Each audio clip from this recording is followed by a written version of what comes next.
Morning, sir. We will discuss the aircraft registration form. And we are Riparip, John David, Fabolar, Neil Jed, Perez, Angelo Perez, and my name is James M. Quinonez. First is an aircraft registration is a code unique to a single aircraft, required by intentional convention to be marked on the exterior of every civil aircraft. The registration indicates the aircraft country of registration and function much like automobile license plate of a ship registration.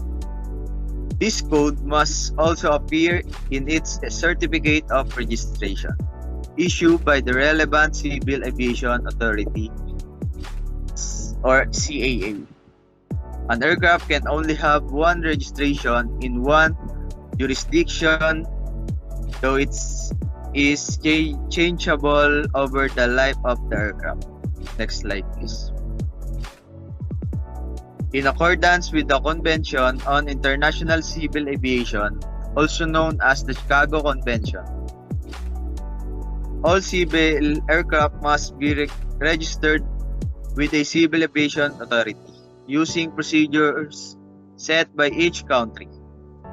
Every country, even those not party to the Chicago Convention, has an NAA whose function include the registration of civil aircraft.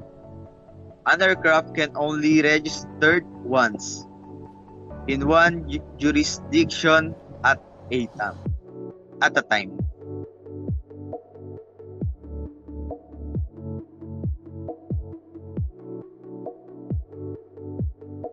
Sir, I'm Angelo Perez, and I'm next the reporter. Aircraft must be registered in the United States. If the aircraft is not registered under the law of a foreign country, is owned by either a citizen of the United States, a foreign citizen lawfully admitted to the United States, or a corporation organized in and doing business under U.S. laws and primarily based in the United States. This registration is accomplished by using FAA Form 80501 Aircraft Registration Application. The aircraft registration form is available online at www.faa.gov.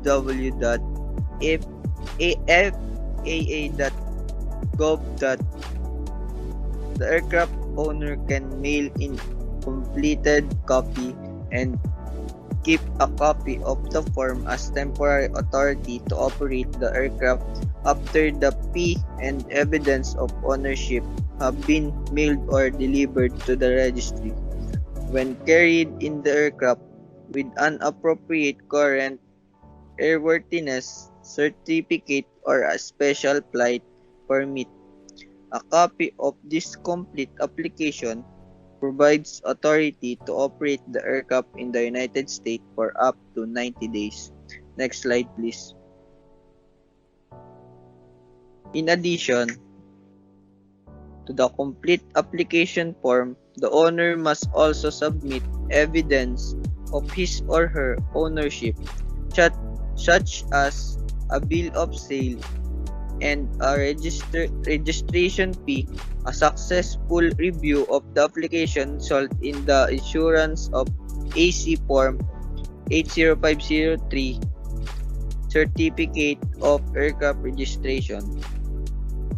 14 CFR Section 91.203A2 requires that either the pink copy of the application or the actual certificate of registration be on board the aircraft during its operation. If the registration is ever lost or damaged, it may be replaced by contacting the FAA Aircraft Registration Branch and providing them with the aircraft specific data, including make, model, N number, and serial number, a replacement certificate fee, and an explanation of the reason for the replacement certificate are also required. Next slide, please. David Riparip and Fabolar has discussed the aircraft registration form. Good day, my name is John David Riparip and my name is Bill Fabolar, and we will discuss and show you how to fill up an aircraft registration form. So the first page will be the aircraft registration application form, or the AC form 80501. Here you can see the Privacy Act statement, wherein there is a routine that will be used to when you will gather the information. And also there are some steps here about the preparation for the aircraft registration form. And so here is the aircraft registration form.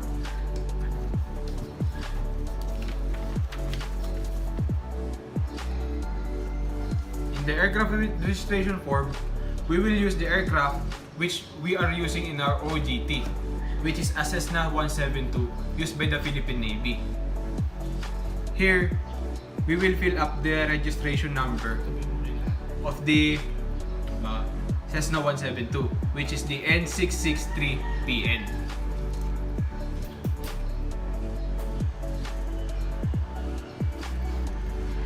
And now, we will fill up the aircraft manufacturer and model, which is the Cessna 172 Skyhawk.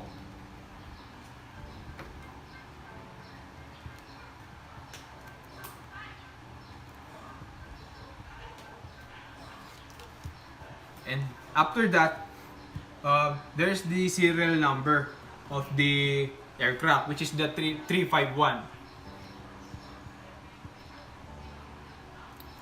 Here, you can see TP351. And also, there's the type of registration. Since we are conducting our OJT in the Navy, we will check the government, because the aircraft that we are using is owned by the government. And this is the name of the applicants. The name of the applicant will be Neil Jed Fabolar and John David Riparip.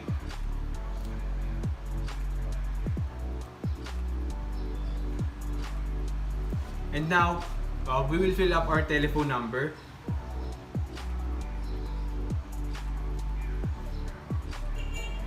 And our mailing address together with our physical address.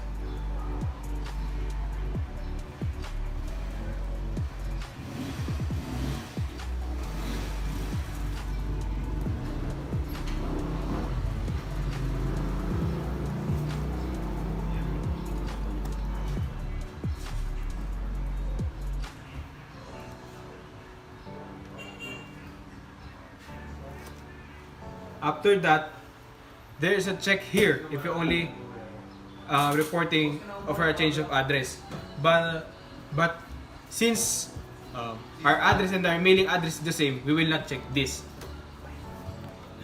And also there's a certification in which the officer will check it, and also we are not a citizen of the United States, which by the way, we are using the US aircraft registration form. So since we are assuming we are a citizen, we will check letter A. And then after that, if there's a co-ownership, all applicants of the co-ownership must sign the next page, wherein you can see the signature, the printed name, the title, and the date.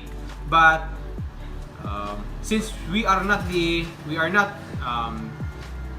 co-owner of the aircraft, we will just show you how to fill up the form. So here's the signature of Mr. Fabolar and also the printed name.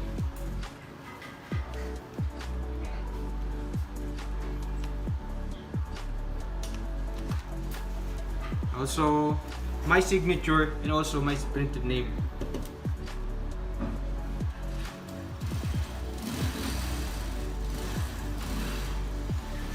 If you're not a co-owner, you can leave this blank together with the next page. So that's it. This is the aircraft registration form or the AC form 8050.